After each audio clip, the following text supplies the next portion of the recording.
let's learn about some important methods of purification of organic compounds.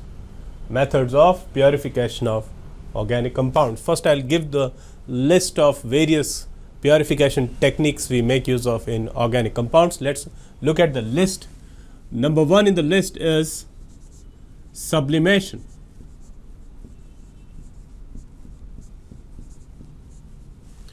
Number two is crystallization.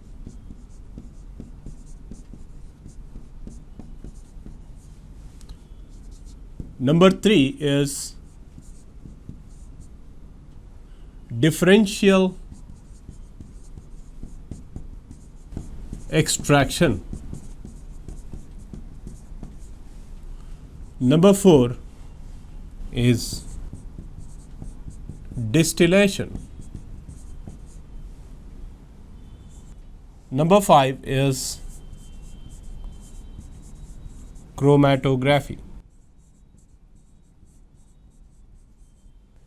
This is a list of separation techniques or purification techniques we make use of in organic compounds. We'll learn about them one by one. Let's start with sublimation. See, under distillation we are going to discuss various types of distillation. Ordinary distillation, you have fractional distillation, you have distillation under reduced pressure, and even you have steam distillation. Under chromatography you have adsorption based chromatography and partition chromatography. Within adsorption chromatography you have thin layer and column chromatography. So we'll be discussing about this. Let's start with sublimation. As the name itself suggests, sublimation is a purification technique which is applicable for compounds which sublime on heating. Sublimation is direct transformation of a solid into a vapor without going into liquid phase. If you heat a solid, if it directly transforms into vapor without going into liquid phase, then the substance is said to have undergone sublimation. So there are certain compounds which have this property of subliming on heating. So any compound which is capable of undergoing sublimation can be purified by this technique. What you need to do is impure compound, you have impure compound, heat it, then it will transform into vapor, and then on condensation of vapor you get pure compound. The vapor is condensed to get pure compound. So we make use of a porcelain dish, a crucible, and then this is heated like this, and you have to put a funnel. You need to put a cotton plug here, and this is a funnel which is covering the crucible. The compound which is taken here is heated, it vaporizes, and then it condenses on the cooler walls of the funnel, and then remove the funnel, you scratch it, and you can recover the pure compound. Sometimes you can have a provision of cooling the funnel by continuously passing cold water on it. This is a simple technique called as sublimation. The examples of substances which sublime on heating are camphor is one compound which can be purified by this method. Menthol is another substance which sublimes on heating. Naphthalene also can be purified by sublimation because it sublimes on heating. You have anthracene. Iodine is an example of an inorganic substance which sublimes on heating. So these are various examples of substances which can be purified by sublimation technique. This is a special method applicable for only those solids which sublime on heating, and these are the examples. The next purification technique we are going to learn is crystallization. This is applicable for solids only. Solids can be purified by this technique called as crystallization. Here you can imagine that you have an impure compound. It consists of two types of impurities. You can expect two types of impurities. In a particular solvent, if the compound is soluble, then you can have an impurity which is more soluble than that compound which is to be purified, and there can be impurity which is less soluble than the compound. So what we need to do is dissolve the solid in a solvent in which it is sparingly soluble. You need to choose a solvent which is in which the compound which is to be purified is, this is your impure compound. It has to be a solid. Please remember, it is not applicable for purification of liquids, obviously. So you have a solid substance, that is the compound, which consists of two types of impurities, those which are highly soluble in this solvent and those which are insoluble in this solvent. The compound as such is slightly soluble, sparingly soluble in the solvent. So make a saturated solution. Now here at this stage you get rid of insoluble impurities. What you need to do is dissolve the substance in the solvent in which it is sparingly soluble, and those which are insoluble, the substances which are insoluble, are obviously removed by filtration. Now you have a saturated solution of compound. Allow this to evaporate. You need to do evaporation of this. Then you get crystals of the compound which you wanted to purify. The crystals of compound separate. Then apart from this, you will have mother liquor left out. This mother liquor contains highly soluble impurities.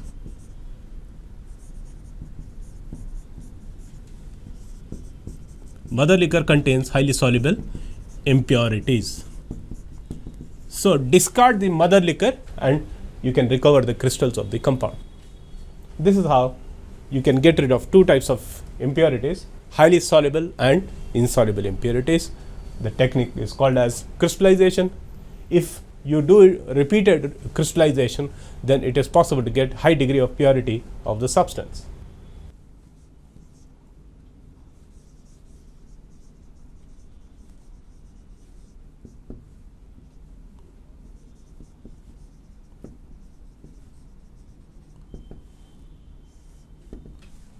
The next purification technique we have is differential extraction. Imagine some compound is formed, some organic compound is formed in aqueous solution in a reaction. You have added some dilute acid at the end. The compound has been formed in aqueous solution. Now you want to recover that compound from the aqueous solution. You need to add some organic solvent. You need to add organic solvent which is immiscible with water. Then you get two separate layers, and the two layers can be separated by using a separatory funnel. Separatory funnel will look like this.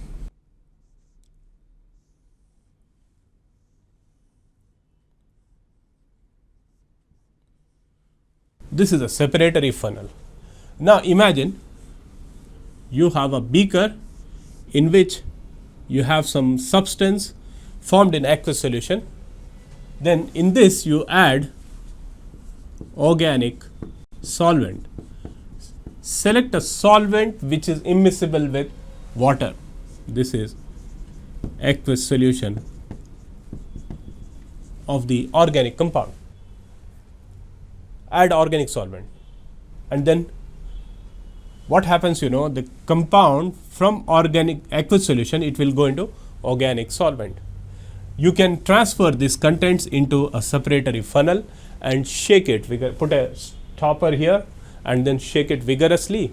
All the compound will transfer into from aqueous solution into the organic layer, and the two layers separate. This is, say, organic layer. This is aqueous layer. This happens when your organic solvent is having lesser density than water, that is lesser than 1 gram per cc. Some solvents like chloroform, dichloromethane, carbon tetrachloride are heavier than water. They form lower layer. Anyways, now what you need to do is put a beaker and run down the solution in the beaker. Once you reach at the interface, discard a small amount of interface and then you will be able to recover the organic layer. Now recover the organic layer, allow it to evaporate, then the compound is regenerated. This is called as differential extraction. It is based on the principle of differential solubility of substance in aqueous layer and organic layer.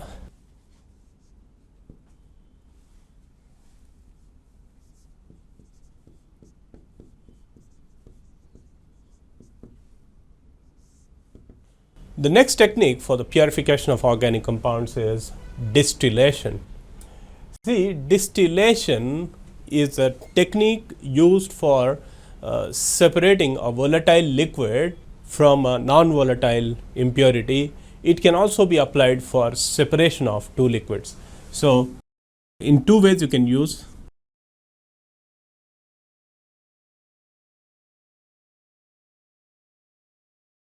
Separating two liquids, miscible liquids,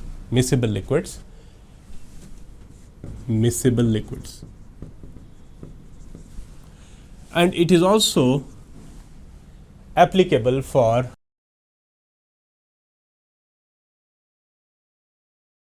removal of non-volatile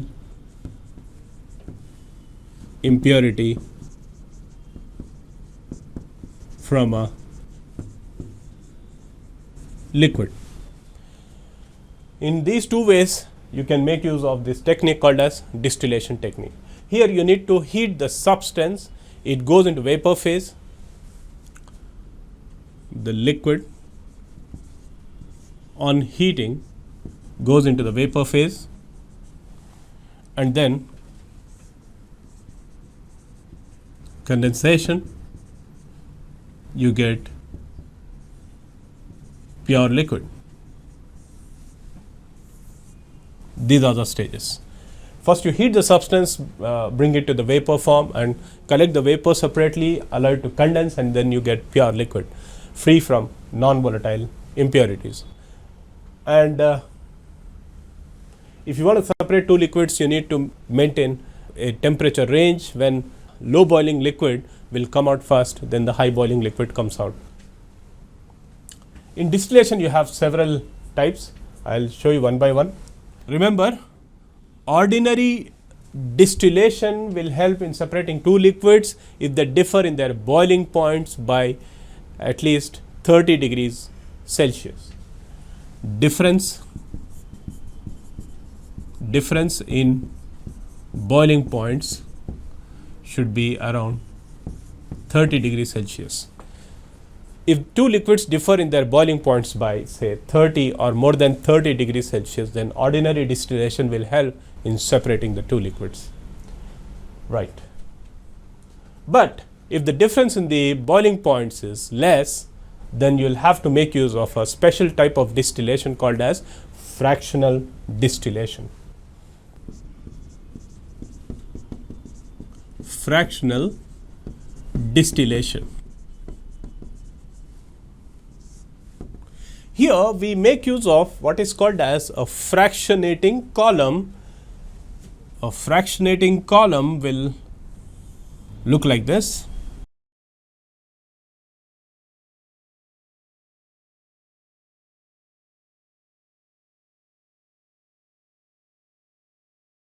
These are some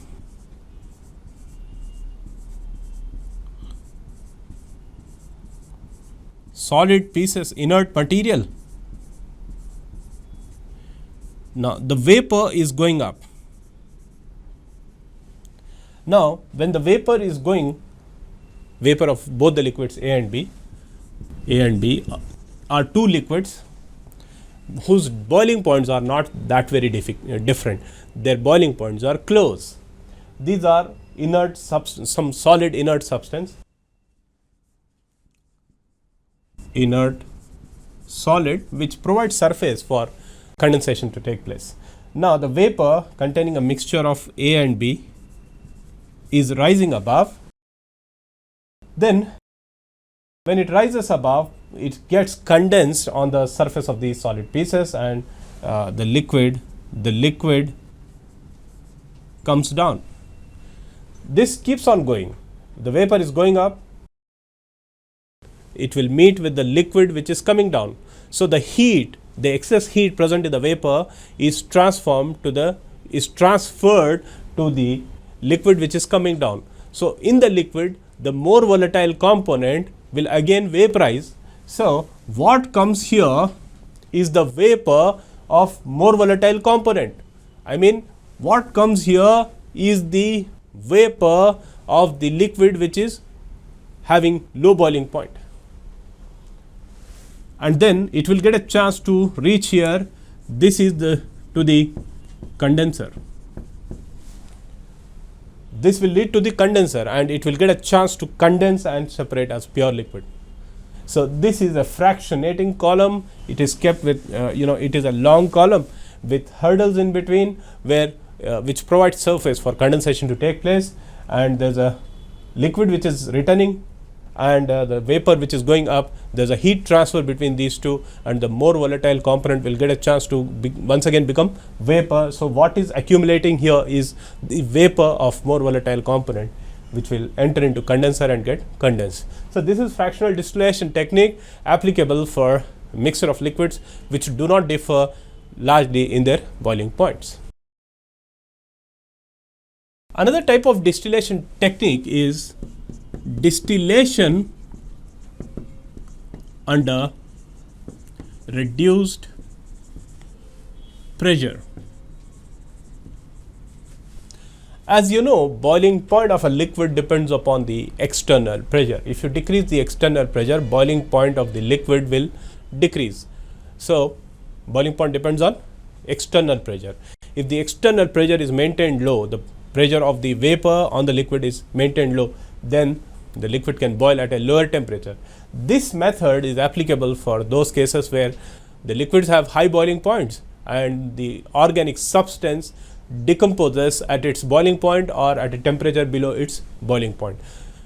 So if the boiling point of liquid is very high, you should not boil it at you should not be boiling it at that temperature, because before that temperature is attained, that liquid will decompose. So the best thing to boil this liquid is to maintain low pressure externally, so that the liquid boils at a lower external pressure, lower temperature. Now look at the structure of glycerol. Glycerol has this structure. It has got 3 OH groups. It's a trihydric alcohol. Because of this, it can form hydrogen bonds. There is extensive hydrogen bonding in glycerol. Due to that, its boiling point is very high. It is so high that you will not be able to boil glycerol under ordinary conditions. It will decompose before its boiling point is achieved. So you need to maintain low external pressure so that it can boil at a lower temperature.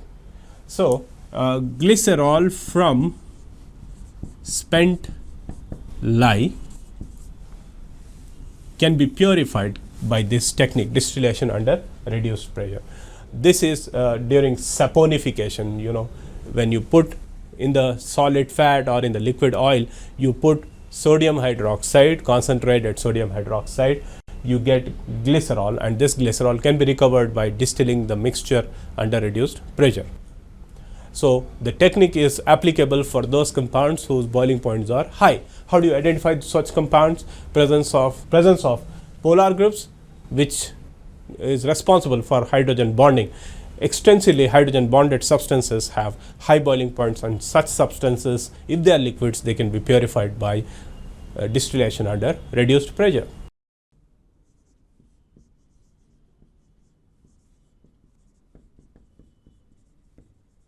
We have one more type of distillation technique called as steam distillation.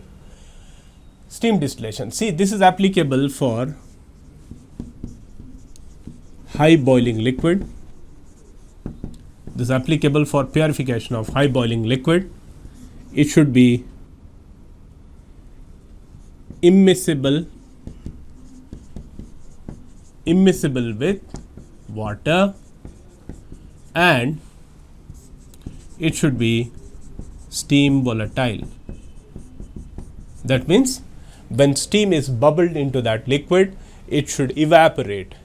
Now, when steam is bubbled into an impure liquid, the liquid evaporates and the pressure above it will be sum of partial pressures of water and the compound, organic compound. So, if the sum of these two is equal to external pressure, then the liquid will boil at a temperature less than 373 Kelvin. It will boil,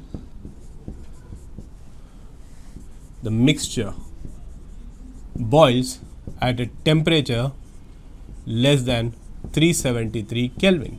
So, it is safe because the liquid was high boiling liquid. Its boiling point was say 300 degrees Celsius. Now, you are able to boil it at a temperature less than 373 because the P external pressure is equal to P1 plus P2. P1, let us say P1 is the vapor pressure of water at that temperature. You can call it as equistation, and we have a data for this. And P2 is the partial vapor pressure of the liquid which is to be purified. Now, if the sum of these two becomes equal to external pressure, which is say 1 atmosphere, then the liquid boils. But the vapor contains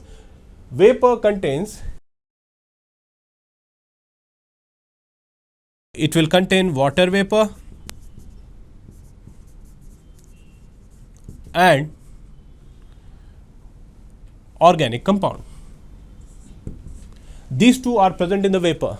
Now, this is condensed. When you condense, you get two separate layers. When you condense this mixture, you get two separate layers and put it in a separatory funnel and separate them into two components.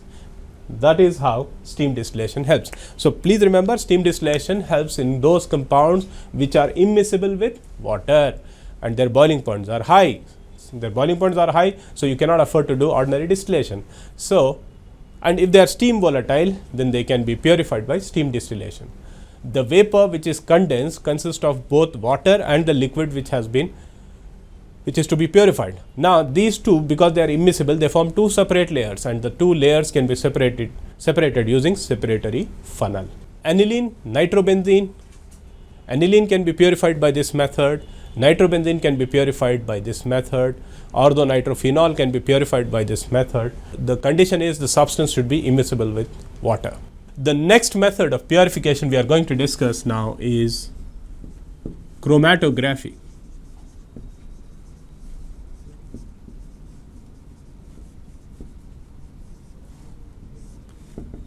Very, very important technique, chromatography. It was originally developed to separate colored substances. That's why it got its name chromatography. Chroma means color.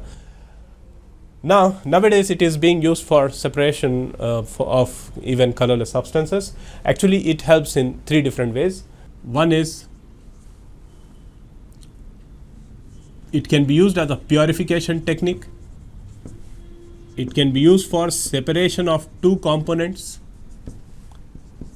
It can also be used for testing purity of substance. You can separate two substances.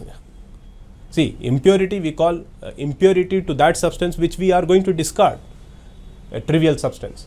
Whereas if both the components in a mixture are important to you, then what is being done can be regarded as separation. Purification, that means removal of impurity. Testing purity, whether a particular substance is pure or not, you can test it by this technique called as chromatography. Now, chromatography can be classified into two types. This classification is based on the principle involved in the chromatography. One is adsorption. Another one is partition. Partition chromatography and adsorption chromatography. This classification is based on the principle involved in the separation or purification, adsorption and partition chromatography. We'll first talk about adsorption chromatography.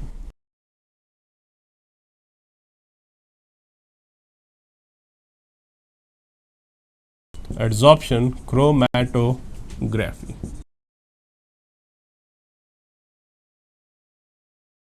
As the name itself indicates that it is based on adsorption. You have some idea about adsorption. It is the attraction and retention of a substance on the surface of another substance. Attraction and retention of substance on the surface of another substance is called as adsorption. So adsorption chromatography, here you have two types.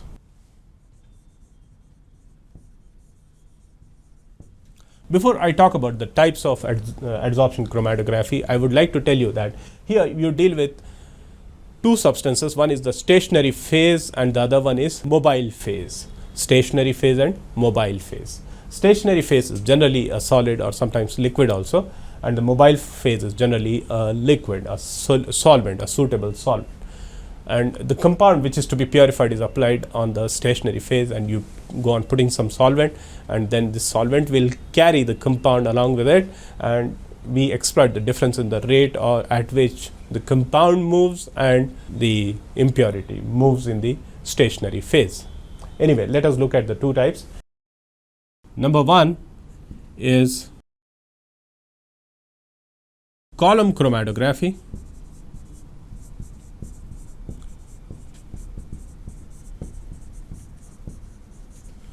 And number two is thin layer chromatography.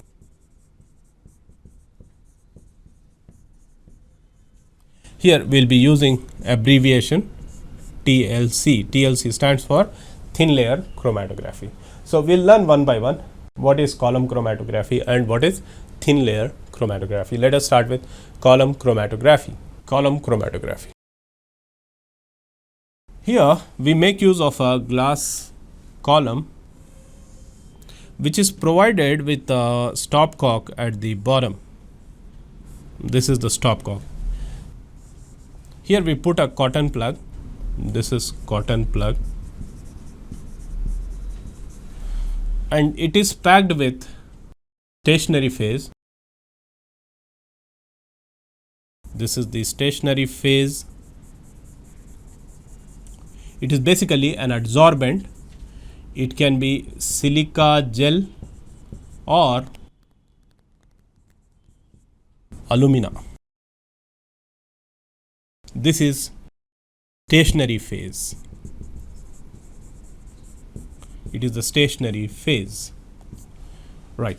Here I have compound, the impure compound which I want to purify.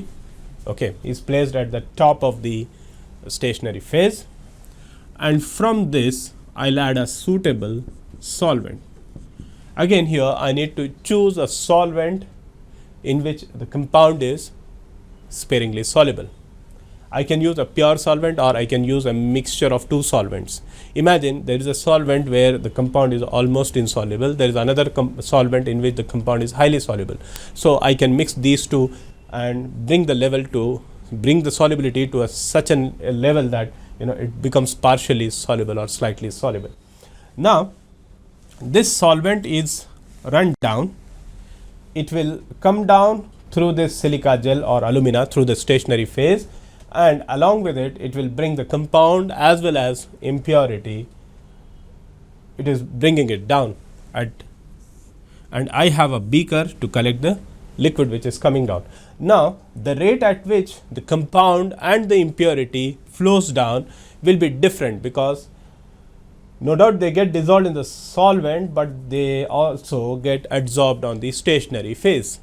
So the extent to which they get adsorbed will be different, because the compound and impurity are different, so their adsorptive power on the adsorbent will be different. So imagine your impurity is adsorbed more strongly than the compound, then what comes down is compound first. When all the compound has been recovered, then only impurity can come, but you can stop eluting. This is called as elution, constant elution, ELUT. TiON, elution, constant addition of solvent into the column chromatography. So, the adsorptive power of the impurity and compound are different, that is exploited in the column chromatography, and these two come down at different rates, and in this way it is possible to separate the impurity and the compound. You get pure compound. You get it in the form of solution, you need to evaporate it to recover the compound. That is column chromatography.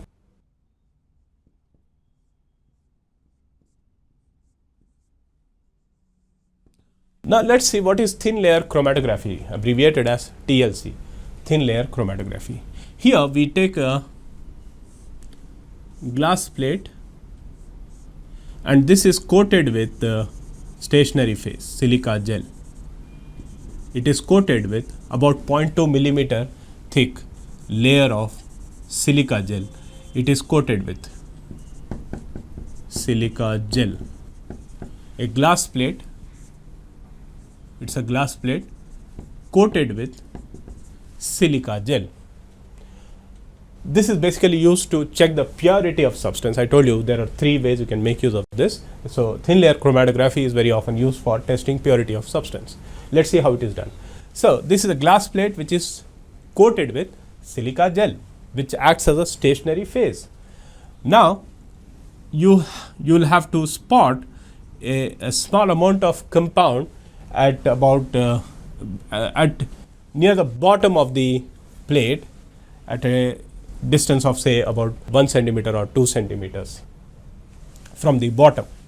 This is the spot. I have made a solution of impure compound or a compound whose purity I want to establish. I need to dip a small capillary and then touch it here. Due to capillary action, it will spread here and this spot is seen distance about 1 or 2 centimeters from the bottom of the plate. Now, this plate is then kept in a beaker. This is the plate, right, and here I have some solvent. This solvent is the mobile phase, and the silica gel on the plate is the stationary phase. Now, due to capillary action, the solvent will move on the plate and the solvent will carry the compound along with it on the plate. When it rises up to say a point which is very close to the top of the plate, then it is removed from this chamber and then the plate is allowed to dry and you see the colored spot of the compound, and you see the separate spot for impurity. The compound and impurity are taken to different heights. So, if you get only one spot in the TLC, then it means that the compound is pure. If you see two spots, then you can say that one spot must be due to the compound itself, the other one must be impurity. So, the number of spots you get on the TLC plate is equal to the number of components present in your compound. Now, some compounds are colorless. So, in such cases, you can put the plate in iodine chamber, then you get brown spots. Or if your compound is an amino acid, then you can use a spray of ninhydrin to see the spots. You can use concentrated sulfuric acid also, then the compound will be burnt off and the burnt part represents, that burnt spot represents the component. So, different sprays are used depending upon what substances are being tested. So, this is thin layer chromatography, basically used for testing purity of substance. The number of spots you see on the plate is equal to the number of components present in the mixture. Here you should know about one thing called as RF value. This is retardation factor. This is given by, it is the ratio of distance traveled by compound on the plate divided by distance traveled by solvent on the plate. definitely this will be greater. So RF value is different for different substances. So because their adsorptive powers are different, any substance which can get adsorbed more strongly will travel lesser distance. So its RF value will be lower.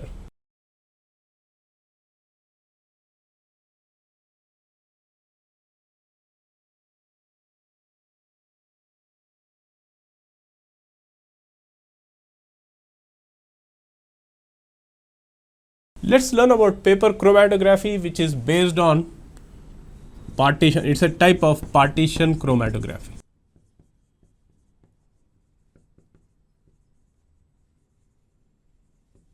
It's a partition chromatography. Here we make use of a special paper. Instead of TLC plate, here we make use of a special paper called as chromatography paper. This paper consists of absorbed water. Chromatography paper. This is a special paper which is used, and it consists of water trapped in it. Now the technique is quite similar to TLC. What we need to do is take a strip of paper and put a spot of your compound which is to be tested for its purity near the bottom of the paper, and then put it in a solvent chamber. Put it in a solvent chamber. Okay. Now you can suspend it with the help of some thread. Now put it in a solvent chamber. Imagine the solvent is just touching the spot. Okay. Now this is the solvent. This solvent is the mobile phase, and the water which is trapped in the chromatography paper is the stationary phase. Stationary phase. Stationary phase is the water which is trapped in the chromatography paper, and the solvent in the solvent chamber which moves up on the paper is the mobile phase.